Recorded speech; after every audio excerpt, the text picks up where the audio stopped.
नहमदुहु व नुसल्ली अला रसूलिहिल करीम अम्मा बअदु फ़अऊज़ु बिल्लाहि मिनश शैतानिर रजीम बिस्मिल्लाहिर रहमानिर रहीम या अय्युहल्लज़ीना आमनुत्तक़ुल्लाहा व क़ूलू क़ौलन सदीदा आमन्तु बिल्लाहि सदक़ल्लाहु मौलानल अज़ीम अल्लाहुम्मा सल्लि अला सय्यिदिना व मौलाना मुहम्मदिन व अला आलिहि व अस्हाबिहि व बारक व सल्लम। मुअज़्ज़ज़ सामईन, अस्सलामु अलैकुम व रहमतुल्लाहि व बरकातुहू। अल्लाह जल्ल शानहू के कुछ नेक बंदे ऐसे हैं जो हर वक्त इस फ़िक्र में लगे रहते हैं कि किसी न किसी तरह जो लोग अल्लाह जल्ल शानहू से दूर हैं उन लोगों को अल्लाह के करीब किया जाए, अल्लाह के नाफरमानों को अल्लाह का फरमाबरदार बनाया जाए और लोगों का ताल्लुक़ अल्लाह के साथ गहरा किया जाए। इसके बरअक्स कुछ लोग ऐसे हैं जो मुख्तलिफ़ हीलों बहानों से लोगों को दीन से, दीनदारों से दूर करते हैं। आपको पता है कि शैतान बिल्कुल नहीं चाहता कि कोई बंदा भी अल्लाह की इबादत करे, अल्लाह की इताअत करे, अल्लाह जल्ल शानहू को राज़ी करने वाले आमाल करे। जब कोई बंदा लोगों को सीधे रास्ते पर लगाता है तो शैतान उसके मुकाबला में कुछ लोगों को खड़ा कर देता है जो अल्लाह की तरफ बुलाने वाले बंदे के बारे में लोगों के जहनों में मुख्तलिफ़ किस्म के शकूक व शुबहात डालते हैं। इसी तरह का कुछ मसला गैर मुक़ल्लिदीन के साथ भी है। जो बंदा भी लोगों को दीन की तरफ माइल करे, दीन की तरफ लाए, अल्लाह रसूल की बात करे, सहाबाए कराम की अज़मत के वाक़यात सुनाए, तो ये लोग मुख्तलिफ़ हीलों बहानों से उसके ऊपर हमला आवर होते रहते हैं। इसी तरह मौलाना तारिक जमील साहब है, दामत बरकातुहुमुल आलिया, उनके बयानात सुनकर बहुत सारे लोगों ने तौबा की, नमाज शुरू की, सुन्नत के पाबंद बने, उनकी ज़िंदगी के अंदर तब्दीली आ गई। बाकी वो एक इंसान है और इंसानियत के नाते उनसे भी कुछ गलतियाँ लग़ज़िशें हो जाती हैं, लेकिन उनके मुखालिफ गैर मुक़ल्लिदीन ने इस बात पर कमर कसी हुई है कि हमने मौलाना साहब के बयानात में से ऐसी बातें तलाश कर करके अवामुन नास के सामने फैलानी है ताकि लोगों के दिलों में उनकी जो अज़मत बैठी हुई है उसको ख़त्म किया जा सके। और इस भूंडी हरकत के लिए वो झूठ बोलने से भी गुरेज नहीं करते। जैसे ये तौसीफ़ुर रहमान राशिदी गैर मुक़ल्लिद है, ये भी मुख्तलिफ़ अंदाज से मौलाना तारिक जमील साहब पर हमलावर होता रहता है। इसने अपने एक बयान में कहा कि मौलाना साहब अपनी तरफ से बना बना कर वायते बयान करते हैं और उसमें इसने जो रिवायत पेश की है कि मौलाना साहब ने एक वाक़या बयान किया कि हज़रत उस्मान रज़ियल्लाहु ताला अन्हु ने एक मरतबा सदका किया, अल्लाह को बहुत पसंद आया। अल्लाह जल्ल शानहू ने हज़रत उस्मान रज़ियल्लाहु ताला अन्हु की उस सदका की बरकत से एक हूर के साथ शादी कर दी। हज़रत इब्न अब्बास रज़ियल्लाहु ताला अन्हु ने नबी पाक सल्लल्लाहु अलैहि वसल्लम को ख्वाब में देखा कि आप जल्दी में हैं, घोड़े पे सवार हैं। तो कहा या रसूल अल्लाह, मैं आपसे मिलना चाहता हूँ, मुझे बड़ा शौक़ है। तो फरमाया कि अभी तो मुझे जल्दी है। उस्मान ने सदका किया, अल्लाह ने कबूल फरमा लिया, अल्लाह ने उनका निकाह किया, उनकी शादी की है, हम सारे नबी उसकी शादी में शिरकत के लिए जा रहे हैं। तो तौसीफ़ुर रहमान राशिदी का कहना है कि ये वाक़या मौलाना साहब ने अपनी तरफ से बनाकर पेश किया है। जब हम मौलाना तारिक जमील साहब के इन झूठे बयान करदा किस्सों को बयान करते हैं तो कुछ लोगों को तकलीफ होती है। हकीकत ये है, उलमाए देवबंद के मुफ्ती ज़र वली खान साहब मजबूर हो गए ये बात तस्लीम करने पर कि मौलाना तारिक जमील मन घड़त किस्से बयान करते हैं। एक किस्सा मौलाना ज़र वली खान ने जो तारिक जमील साहब से सुना वो खुद अपनी सीडी में बयान करते हैं कि तारिक जमील साहब ने फरमाया, सैयदना उस्मान के ऊंटों का काफिला आया और आपने मदीने के अंदर सारे सदका कर दिए। कहा इधर तो सदका हुआ। रात को अब्दुल्ला इब्न अब्बास ने ख्वाब देखा, अल्लाह के नबी सल्लल्लाहु अलैहि वसल्लम घोड़े पर बैठे कहीं जा रहे हैं। उन्होंने कहा अल्लाह के नबी आपसे बात करनी है, आप कहां जा रहे हैं? कहा उस्मान ने सदका किया है ऊंटों को और अल्लाह ने उसकी इस अमल के बदले में जन्नत की हूर से शादी की है और आज उसका वलीमा है, सारे अंबिया वलीमा खाने जा रहे हैं, मैं भी वलीमा खाने जा रहा हूं। उस्मान की तिजारत हो गई और रात को अब्दुल्ला बिन अब्बास को ख्वाब आ गया। ख्वाब आया, क्या ख्वाब आया? क्या ख्वाब आया कि अल्लाह का नबी सफेद घोड़े पे सवार, सब पोशाक, उन्होंने लगाम पकड़ी। या रसूल, आप कहां जा रहे हैं? आपसे मिलने को जी जा रहा है। तो आज तो फारिग नहीं, आज उस्मान ने अल्लाह के नाम पे सदका दिया, उसके बदले में अल्लाह ने जन्नत की हूर से निकाह किया और फिर उसका वलीमा कायम किया है। आज सारे नबी उस्मान का वलीमा खाने जा रहे हैं। का ये झूठे मनगढ़ंत किस्से हैं, उलमाए हक को ऐसा नहीं करना चाहिए।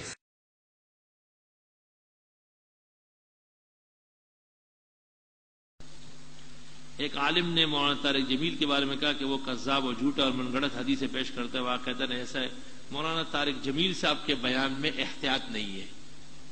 उनसे सख्त खतरा है कि वो बाज रिवायतें पता नहीं कहां से, कौन सी कंपनी से लेते हैं। उस दिन एक रिवायत मैं सुन रहा था कि रसूलुल्लाह सल्लल्लाहु अलैहि वसल्लम ने फरमाया कि मलाइक ने आके मुझे बताया कि हजरत उस्मान का वलीमा हुआ है, मैं उसमें शिरकत के लिए जा रहा हूं। इस किस्म की रिवायतें उलमाए हक सुनाते हैं, जिसके सर पैर न हो। इन्ना लिल्लाहि व इन्ना इलैहि राजिऊन। और फिर वैसे तो ये अपनी तरफ से ये एतराज़ करता रहता था। इस एतराज़ के लिए इसने मुफ्ती ज़रब अली ख़ान साहब कराची वाले, उनका सहारा भी लिया है कि उन्होंने भी अपने बयान में यही कहा है कि मौलाना साहब पता नहीं किस कंपनी से रवायतें लेते हैं, कहाँ से रवायतें बना बना कर बयान करते हैं। याद रहे कि मुफ्ती ज़रब अली ख़ान साहब भी एक इंसान हैं, उनसे भी गलती हो सकती है। लेकिन जो वाक़या मौलाना साहब ने बयान किया है, ये वाक़या बिल्कुल दुरुस्त है, अहादीस मुबारका की किताबों में मौजूद है और इसकी सनद भी बिल्कुल सही है। मुफ्ती ज़रब अली ख़ान साहब का ये कहना कि ये रवायत पता नहीं उन्होंने कहाँ से बयान की है, उनका मौलाना तारिक जमील साहब पर एतराज़ करना बिल्कुल गलत है। ये बात हम दलाइल की रोशनी में कह रहे हैं, इंशाअल्लाह अभी आपके सामने हवालाजात पेश करेंगे। बाकी जो तौसीफ़ फरमा राशिदी ने एतराज़ किया है, यह तो बिल्कुल तअस्सुब पर मबनी है। इसको चाहिए कि पहले अपने गिरबान में झांक के देखे कि खुद ये कितना बड़ा झूठा आदमी है। और इसके बातिल मसलक के खतीब, उनको तो अरबी भी सही नहीं आती, उनको तो कुरान पाक भी सही तरह पढ़ना नहीं आता। वो सिखों वाली पंजाबी में कुरान पढ़ते हैं और ये एतराज़ करता है मौलाना तारिक जमील साहब पर कि वो अपनी तरफ से बना बना कर रवायतें बयान करते हैं। सबसे ज़्यादा झूठ तो तुम्हारे खतीब बोलते हैं। अगर उनका आईना हमने तुम्हें दिखा दिया ना, उनकी बातें और उनकी जो रिवायतें, फिर तुम्हें पता चलेगा तुम्हारे अपने खतीबों का क्या हाल है। तारिक जमील साहब की तरफ बाद में आना, पहले उनकी इस्लाह करो। बहरहाल इसने मुफ्ती ज़रब अली ख़ान साहब का सहारा लेकर जो एतराज़ किया है, इसका एतराज़ बिल्कुल फजूल बातिल मरदूद है। और मुफ्ती ज़रब अली ख़ान साहब का तारिक साहब पर एतराज़ करना बिल्कुल गलत है। मौलाना तारिक जमील साहब इंतहाई वसीउल मुताला आदमी हैं, बहुत उनका मुताला है और उनका हाफ़िज़ा भी बहुत कवी है। और कोई बंदा भी रिवायत बयान करे, बहुत जल्दी इसके बारे में ये नहीं कहना चाहिए ये रिवायत है ही नहीं, ये रिवायत कहीं मौजूद ही नहीं है, इसका नामो निशान नहीं है। और यार तुम क्या चीज़ हो? तुम यहया बिन मईन के भाई हो या इमाम शोबा के ताई के बेटे हो? लाखों हदीसों के हाफिज हो, तुम एकदम क्या देते हो ये अपनी तरफ से बना के बयान किया? ना भाई ना, तुम सीधा ये कह दो कि हमें ये वाक़या मालूम नहीं हुआ कहाँ पर है, बाकी तहकीक जारी रखो, तहकीक के बाद फैसला किया जाए। हज़रत मौलाना तारिक जमील साहब ने जो वाक़या बयान किया है हज़रत सैयदना उस्मान गनी रज़ी अल्लाह तआला अन्हु की सखावत के मुताल्लिक़, वो वाक़या तफसील के साथ हदीस मुबारका की किताबों में मौजूद है। उसका अब खुलासा सुन लीजिए, इंशाल्लाह उसके बाद बकिया गुफ्तगू करेंगे। हज़रत अब्दुल्ला बिन अब्बास रज़ी अल्लाह तआला अन्हु फरमाते हैं, हज़रत अबू बकर सिद्दीक़ रज़ी अल्लाह तआला अन्हु के ज़माने में शदीद कहत पड़ गया, लोग बहुत तंग हो गए। लोग हज़रत अबू बकर सिद्दीक़ रज़ी अल्लाह तआला अन्हु के पास आए, उनसे आकर कहा आसमान से पानी नहीं बरसता, ज़मीन से कोई फल खेती नहीं निकलती, क्या करें? तो हज़रत ने तसल्ली दी, फरमाया अपने घरों को चले जाओ, इंशाअल्लाह अल्लाह ताला शाम से पहले पहले तुम्हारे लिए इंतज़ाम करेगा।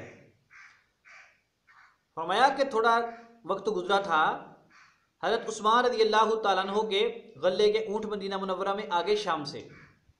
मदीना के ताजिर भी पहुँच गए गला ख़रीदने के लिए। उन्होंने कहा कि हम आपको 10 पर 11 देते हैं, आपने फरमाया ज़्यादा करो। उन्होंने 12 कहे, आपने फरमाया ज़्यादा करो। उन्होंने कहा 15, आपने फरमाया ज़्यादा करो। उन्होंने कहा इससे ज़्यादा कौन देगा? फरमाया कि मैं अल्लाह से तिजारत करूँगा, वो मुझे 1 के बदला में 10 देगा। फिर फरमाया कि मैं अल्लाह को गवाह बना के कहता हूँ ये जितना भी गल्ला है ये मदीना मुनव्वरा के मुसलमान फ़ुक़रा के लिए मैं सदका करता हूँ, उनको तकसीम कर देंगे। अल्लाह जल्ल शानहू को हज़रत उस्मान रज़ी अल्लाह तआला का ये अमल बहुत पसंद है। हज़रत इब्न अब्बास रज़ी अल्लाह तआला अन्हुमा इस हदीस के रावी फरमाते हैं, मैंने रसूल पाक सल्लल्लाहु अलैहि वसल्लम को ख्वाब में देखा कि आप सल्लल्लाहु अलैहि वसल्लम एक अबलक घोड़े पर सवार हैं और आपके हाथ में नूर की छड़ी है और आपके पाँव मुबारक में नूर के जूते मुबारक हैं और आप सल्लल्लाहु अलैहि वसल्लम जल्दी में हैं। मैंने कहा या रसूल अल्लाह, मुझे आपसे मिलने का बहुत शौक़ है, मुझे बड़ी चाहता कि मैं आपसे बातें करूं, और आप इतनी जल्दी कहाँ जा रहे? फरमाया कि उस्मान रज़ी अल्लाह तआला ने सदका किया, अल्लाह ने उसको कबूल कर लिया, अल्लाह ने उसके बदला में जन्नत में एक हूर के साथ उनका निकाह किया और हमें उनकी शादी में शिरकत के लिए बुलाया गया है, हम वहाँ जा रहे हैं। ये वाक़या कहाँ मौजूद है?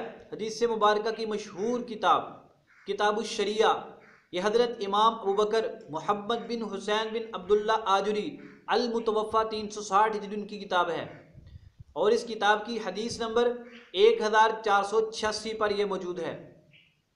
इसके अलावा यही वाक़या मुख्तलिफ अल्फाज के साथ अल्लामा इब्ने कुदामा मक़दसी रहमतुल्लाह अलैह ने किताब उर्रिका में, और यही रिवायत अल मिस्बाहुल मुज़ी में, अर रियादुन नज़रा में, नुज़हातुल मजालिस में और अत-तमहीद वल बयान किताब में मौजूद है। और हज़रत इमाम अबू बकर आजुरी रहमतुल्लाह अलैह ने इसकी जो सनद पेश की है वो सनद बिल्कुल मोतबर है। आप ज़रा उस सनद के रावियों के मुख्तसर हालात सुनिए। पहले रावी है किताबुश शरिया किताब के मुसन्निफ इमाम अबू बकर मोहम्मद बिन हुसैन बिन अब्दुल्ला आजुरी अल मुतवफ़ा 360 हिजरी। इनके बारे में ख़तीब बगदादी फरमाते हैं, कान सिकतन सदूकन दय्यिनन, कि ये सिका हैं, सदूक हैं, इंतहाई दीनदार थे। तारीख़ बगदाद जिल्द नंबर 3 सफ़ा नंबर 35। इसके दूसरे रावी हैं अबू अब्दुल्ला जाफ़र बिन इदरीस कज़वीनी, मस्जिद हराम के मुअज़्ज़िन और इमाम भी रहे हैं। इनकी तौसीक़ सुनिए। मुहद्दिस इब्न हिब्बान ने इनसे रिवायत ली है किताबुल मजरूहीन जुज़ नंबर 2 सफ़ा नंबर 152। और मुहद्दिस इब्न हिब्बान के बारे में लिखा गया है कि वो अपने नज़दीक सिर्फ सिका से रिवायत लेते थे। नंबर 2, इमाम इब्न जुमै अस्सदावी रहमतुल्लाह अलैह ने उनकी बयान करदा रिवायत को हसन करार दिया है, मौजिबुश शुयूख सफ़ा नंबर 237। नंबर 3, अल्लामा मुहिब्बुत तिबरी रहमतुल्लाह अलैह ने उनकी बयान करदा इस रिवायत को जय्यद करार दिया है, अर-रियादुन नज़रा जिल्द नंबर 3 सफ़ा नंबर 42। और मुहिब्बुत तिबरी को अल्लामा ज़हबी रहमतुल्लाह अलैह ने ज़िक्र में युअतमद कौलुहु फिल जरह व तादील में ज़िक्र किया है, सफ़ा नंबर 225 पर, कि आप अस्हाबे जरह व तादील में से हैं। और मुहद्दिस का किसी रिवायत को सही या हसन करार देना उस मुहद्दिस के नज़दीक उसकी तौसीक होती है, इल्ला यह कि दूसरी जगह पर सराहत आ जाए। और दूसरा, इसके ऊपर अभी है अबू इदरीस कज़वीनी मुहिब्बुत तिबरी रहमतुल्लाह अलैह ने उनकी रिवायत को जय्यद करार दिया है। एक बात। नंबर 2, अमाली इब्ने बिशरान में अल्लामा इब्ने बिशरान रहमतुल्लाह अलैह ने इस वाक़या को, यानी हज़रत इब्ने अब्बास रज़ियल्लाहु तआला के ख्वाब को एक दूसरी सनद के साथ जिक्र किया है, वो बिल्कुल अलग सनद है।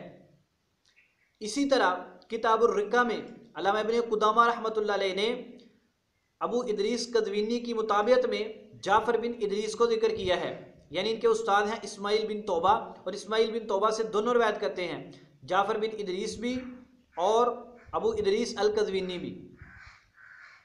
एक तो ये हसनुल हदीस रावी है और दूसरा इनकी मुताबियत मौजूद है। इनके आगे रावी हैं इस्माइल बिन तौबा, उनके बारे में अल्लामा इब्न हजर अस्क़लानी फरमाते हैं सदूकुन, तक़रीबुत तहज़ीब रावी नंबर 430। उनके ऊपर रावी हैं कसीर बिन हिशाम, अल्लामा इब्न हजर लिखते हैं सिका, तक़रीबुत तहज़ीब रावी नंबर 5633। उनके ऊपर रावी हैं जाफ़र बिन बुरक़ान, अल्लामा इब्न हजर अस्क़लानी लिखते हैं सदूकुन, तक़रीबुत तहज़ीब रावी नंबर 932। उनके ऊपर रावी है मशहूर ताबई इमाम महमूद बिन मेहरान रहमतुल्लाह अलैह। उनके बारे में अल्लामा इब्न हजर अस्क़लानी लिखते हैं फ़िक़ा फ़क़ीह, तक़रीबुत तहज़ीब रावी नंबर 7049। ये इस हदीस के रावी हैं जो आपके सामने पेश कर दिए।